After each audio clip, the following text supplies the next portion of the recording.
Облыс әкімі Ерік Сұлтанов жұмыс сапарымен Тайынша ауданында болды. Жоспарға сай егіс науқаны барысымен және әлеуметтік нысандардың құрылысымен танысты.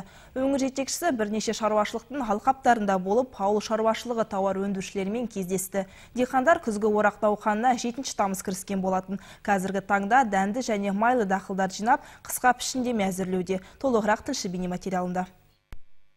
Аудан орталығы Тайынша қаласында Ерік Сұлтанов 300 орынға шақталған мектептің құрылыс алаңында болды. Мердігер основания жауапкершілігі шектеулі серіктестігі құрылыс жұмыстары биылғы жылдың маусым айында басталған. Қазіргі таңда іргетасы салынып, қабырғасы мен бөлмеаралық қоршаулар тұрғызылуда. К концу месяца уже начнем крышу делать и шатырын айдың соңына дейін жасаймыз. Жыл аяқталғанша негізгі қорабын дайындап, канализация тартамыз. Іргетасын модульдік қазандықтарға сай етіп жасаудамыз. Жоба Нұрлы жол бағдарламасы аясында іске асырылуда. Жалпы құны 930 миллион теңге. Нысанда 50 шақты адам еңбектенуде, оның 15-і жергілікті тұрғындар. Мердігерлердің айтуларынша жоба қызықты. Екі қабатты ғимараттың дәліздері кең, сыныптары жайлы болмақ. Оны салу туралы ой бұрыннан туса керек. Тайыншада 5 білім ордасы бар дегенмен оның өзі аздық етіп отыр. Сәйкесінше оқушылар жағдай жасалмаған жерлерде білім алуға мәжбүр. Нысанның ашылуымен өңірдегі 3 кезеңмен оқу мәселесі бір жақты етілмек. Бұдан кейін облыс әкімі алқап басына барды. Вишневская жауапкершілігі шектеулі серіктестігінде Ерік Сұлтанов аудан аграрийлерімен жолықты. Серіктестікте 4000 гектардан астам дәнді дақыл орылды. Оның 3000-нан астамы бидай. Сегодня уже больше 35% скосили.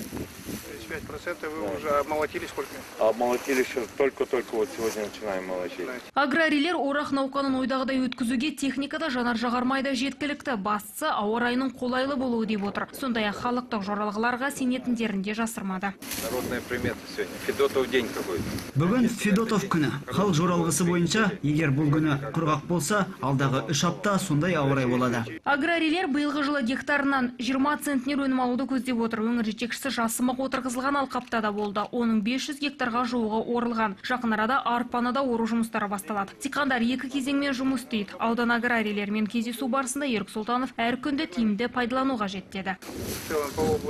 Облыс бойынша егіннің 14% орылды. Бұл өткен жылдың көрсеткішінен 5 есеге көп. Ауа райы да қолайлы болып отыр. Азын-аулақ жауын-шашынның болатынын есептемесек, алдағы 10 күннің ауа райы жақсы болады деп болжануда. Вишневская жауапкершілігі шектеулі серіктестігінде егіс науқанындағы жұмыстармен қатар бордақылау алаңының құрылысы жүргізілуде. Бұл жерде малды, дәнді азықпен қамту жүзеге аспақ. Здесь у нас будут кормовые проходы, значит, и вдоль 2 торцов будут навесы. Вот такие просто, чтобы он спрятался. Сходопомещения не будет. Не будет. Круглый год. Круглый год. Серіктестік жетекшісі мемлекеттің қолдауына жүгініп субсидия алған. Облыс әкімі бұл күні Победа Тайынша жауапкершілігі шектеулі серіктестігінің алқаптарында да болды. Биыл мұнда 9000 гектар жерге егін егіліпті. Оның 2 гектары құлатылған. Жұмыс 2 кезеңмен жүргізіледі. Өнімділік гектарынан 13-15 центнерді құрап отыр. Степно-Ишимская опытная станция жауапкершілігі шектеулі серіктестігінде де дәнді және дәнді бұршақты дақылдарды ору басталған. Ерік Сұлтанов жұмысты күшейтуді ұсынды. Жалпы ору науқаны ауданда 7 тамыз бастау алған. Посевная площадь района составила... Аудандағы егіс алқаптарының жалпы көлемі 674 000 гектар. Оның ішінде дәнді және дәнді бұршақты дақылдар